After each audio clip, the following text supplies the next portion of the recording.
নৈহাটিতে এমন এক চাঞ্চল্যকর প্রতারণার ঘটনা সামনে এসেছে যা প্রেম, বিয়ে এবং বিশ্বাসকে ঘিরে সাধারণ মানুষের সাধারণ ধারণাকে নাড়িয়ে দিয়েছে। অভিযোগ, এক ব্যক্তি মিথ্যে পরিচয় ব্যবহার করে একাধিক মহিলার সঙ্গে সম্পর্ক গড়ে তুলেছিলেন। বিয়ের প্রতিশ্রুতি দিয়ে তাদের জীবন এবং অর্থনৈতিকভাবে ক্ষতিগ্রস্ত হয়েছে। অভিযুক্তের নাম মনিউর রহমান, তবে তিনি বিভিন্ন জায়গায় নিজেকে মানিক রায় নামে পরিচয় দিতেন বলে অভিযোগ। ঘটনার সূত্রপাত হয় নৈহাটির এক তরুণীর অভিযোগ থেকে। তার অভিযোগের ভিত্তিতেই নৈহাটি থানার পুলিশ মনিউর রহমানকে গ্রেপ্তার করে। কিন্তু তদন্ত যত এগোচ্ছে ততই এই ঘটনার পরিধি বড় হয়ে উঠছে। প্রাথমিক তদন্তে পুলিশের দাবি অন্তত 15 জন মহিলার সঙ্গে একই ধরনের প্রতারণার অভিযোগ উঠে এসেছে তার বিরুদ্ধে, যদিও এই তথ্য এখনো যাচাই সাপেক্ষ।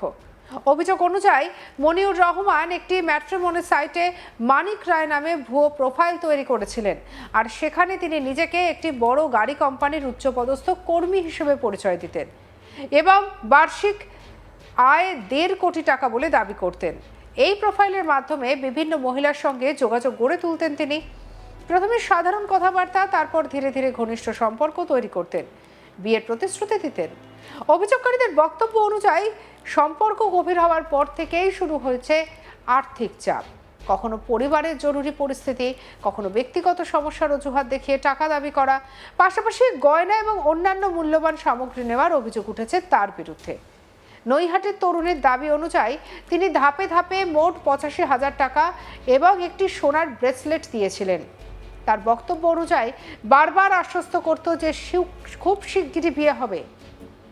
তদন্তে উঠে এসেছে এই সম্পর্কগুলোতে শুধু অর্থনৈতিক লেনদেনই নয়, আবেগগত চাপও তৈরি করা হতো বলে অভিযোগ। ভুক্তভোগীদের দাবি সম্পর্ক ভাঙার ভয় দেখিয়ে বা বিয়ের প্রতিশ্রুতি দিয়ে মানসিকভাবে প্রভাবিত করা হতো। ফলে অনেকেই প্রথম দিকে বুঝতে পারেননি যে তারা প্রতারণার শিকার হচ্ছেন। ঘটনার মোড় ঘোরে তখন যখন এক ভুক্তভোগী সন্দেহ করতে শুরু করেন। তিনি লক্ষ্য করেন অভিযুক্তের দেওয়া তথ্যগুলির মধ্যে অসঙ্গতি রয়েছে। এরপরই তিনি নিজের সোশ্যাল মিডিয়ায় অনুসন্ধান করতে শুরু করেন। সেখানে একই ব্যক্তির বিরুদ্ধে আরও ব্যক্তিগত অভিজ্ঞতার তথ্য খুঁজে পাওয়া যায়। দেখা যায় একাধিক মহিলার সঙ্গে একই ধরনের সম্পর্ক তৈরি, অল্প সময়ের মধ্যে যোগাযোগ বিচ্ছিন্ন হয়ে গেছে। এরপরে অন্যান্য ভুক্তভোগীদের সঙ্গে যোগাযোগ করে পুরো বিষয়টি আরও স্পষ্ট হয়।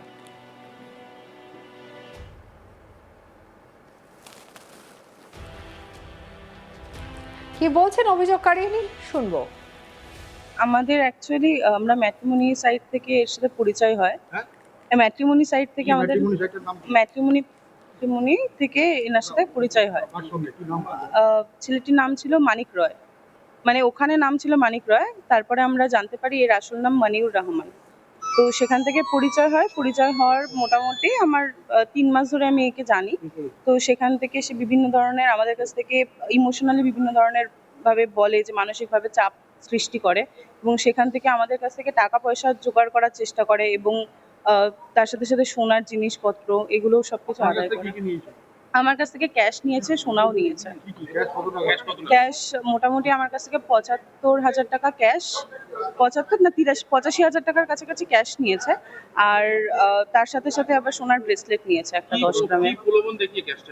বিয়ের প্রলোভন দেখিয়ে, মানে বিয়ে করব, বিয়ের ফাইনাল হয়ে গেছে আমাদের, আমি তোমাকে খুব ভালোবাসি, এরকম আমরা একসাথে থাকতে চাই। হ্যাঁ হ্যাঁ হ্যাঁ। নিজের পরিচয় মানিক রয় বলেই দিয়েছিলেন। ইনি কাজ করতেন কোম্পানির এভিপি হিসেবে কাজ করতেন বলতে। মান্থলি প্যাকেজ এরকম ভাবে মান্থলি বলেনি, ইয়ারলি বলেছিলেন যে 1.5 crore এর উপরে তার প্যাকেজ নাকি। এবং আপনি একজন থানায় এসে জানতে পারলেন কটা বিয়ে এবং আমি এখনো পর্যন্ত বিয়ে তো আমি শুনতে পাচ্ছিলাম 15টা নাকি টোটাল বিয়ে। আর প্রচুর মেয়ে আমার সাথে এখনো ডাইরেক্টলি কন্ট্যাক্ট করেছে যারা মানে এই সেম প্রতারণায় এই 1 বছর। হিসেব নেই স্যার, হিসেব নেই, মানে অসংখ্য প্রত্যেকটা মেয়েকে একই নাম দিয়ে মানিক রয় হিসেবে তাদের কাছে আমি যতজনকে চিনেছি তাদের সবার কাছেই মানিক রয় নামেই গেছে। এবং বাড়ি প্রিন্সেপ স্ট্রিটে। হ্যাঁ, বউবাজার 1 নম্বর প্রিন্সেপ স্ট্রিট। সন্দেহ কি করে হলো? সন্দেহ হয়েছিল এই আমার সাথে এরকম বিয়ে ফাইনাল বলে আমার সাথে বেরিয়ে গিয়ে সেখানে আমাকে একটা অ্যাকাউন্ট দিয়েছিল, সেই অ্যাকাউন্টে ট্রান্সফার করতে বলেছিল টাকা। তো সেখানেও এরকম ভাবে বলেছিল মামা মারা গেছেন, আমার বাবা মারা গেছে, বাবা না সরি মামা মারা গেছে, আমার দিদা মারা গেছে, মায়ের সাথে কথা বলানো যাবে না, এবং ভুল প্রতারণা করে এবং ওনার বাবার নাম মানে বাবার একজন নাম দিয়েছে সৌমিত্র সোম রয় বলে, সে নিজেই অন্য নাম্বার থেকে বিভিন্ন মেয়ের সাথে কথা বলতো, আমার সাথেও তাই করেছিল। হ্যাঁ, বাবার পরিচয় দিয়ে। কিভাবে জানতে পারলেন ইনি ফ্রড? ইনি ফ্রড আমি নিজে ওনার ফেসবুক থেকে জানতে পারি। মানে ফেসবুকে উনি আমাকে একটা ভুল তথ্য দিয়েছিলেন যে যার অ্যাকাউন্টে আমি টাকাটা ট্রান্সফার করি সে নাকি মুম্বাইতে থাকে। তো সেখান থেকে আমি তাকে ফেসবুকে সার্চ করার পর দেখছি সে বর্ধমানে। তারপরে বিভিন্ন ধরনের দেখছি কিছু কিছু মেয়ে 2-3 মাসে এরকম লাইক করে, কমেন্ট করে, আবার তারা পরের কিছু মাস, এবার আমি এই প্যাটার্নগুলো দেখে তাদের সাথে কন্ট্যাক্ট করি। আর একে আমি কিছু বলিনি, তো সেখান থেকে আমি জানতে পারি যে সেই মানে ছেলেটি মানে প্রত্যেকের সাথে সেম একইভাবে প্রতারণাই করেছে, এবং সেখান থেকে আমার বাড়িতেও তার আসার কথা ছিল রোববার দিন। তো আমি তাকে এরকম আমার আশীর্বাদের কথা বলি যে এরকম আমার বাড়িতে আরেকজন সিনিয়র সিটিজেন আছেন, তিনি আশীর্বাদ করতে চান, তো তুমি আসো, তোমাকে সোনার চেন দিয়ে আশীর্বাদ করবেন।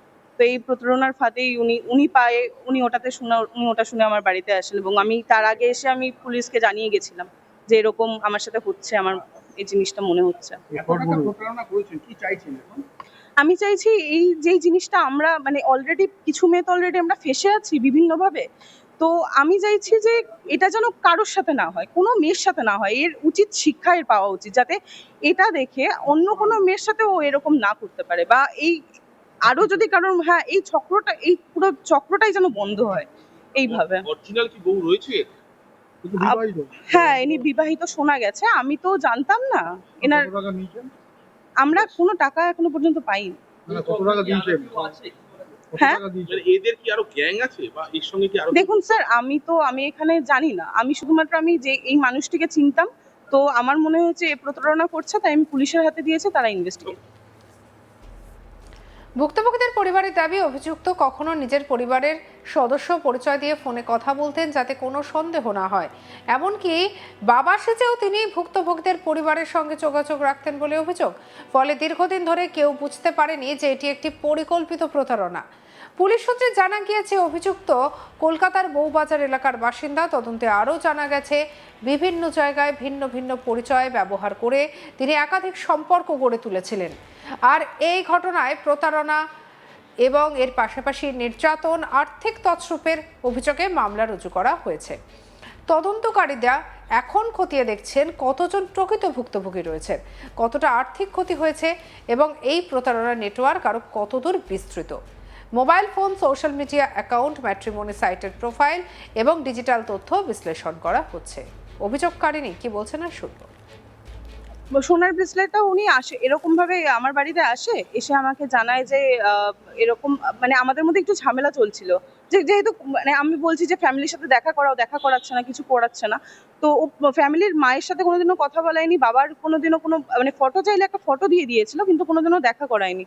তো তখন আমাকে বলেছিল আমাদের মধ্যে এরকম ঝামেলা চলছে, আর হিন্দু শাস্ত্রে তার বহুত জ্ঞান, তো সে আমাকে বলেছিল এরকম আমার বাড়িতে পুজো হয়েছে, একটা এরকম ভাবে আমরা আশীর্বাদটা কমপ্লিট করে রাখি, বাবা তোমার জন্য মানে টাকা পাঠাচ্ছে। এইভাবে সে আমার বাড়িতে এসে আমাকে একটা ভুয়ো চেক দিয়ে তার বদলে আমাকে বলে যে তাহলে তোমাদেরকেও কিছু আমাকে দিতে হবে। তো আমাদের বাড়িতে সেরকম ভাবে আবার এক্সট্রা কি দেবো, তো ওর জন্য মানে আমার যে উঠবি তার জন্য অলরেডি বানানো ছিল সোনার ওই ব্রেসলেটটা, তোকে পরিয়ে দেওয়া হয়, তো সেটা নিয়ে তারপরে এইভাবেই ও পায়।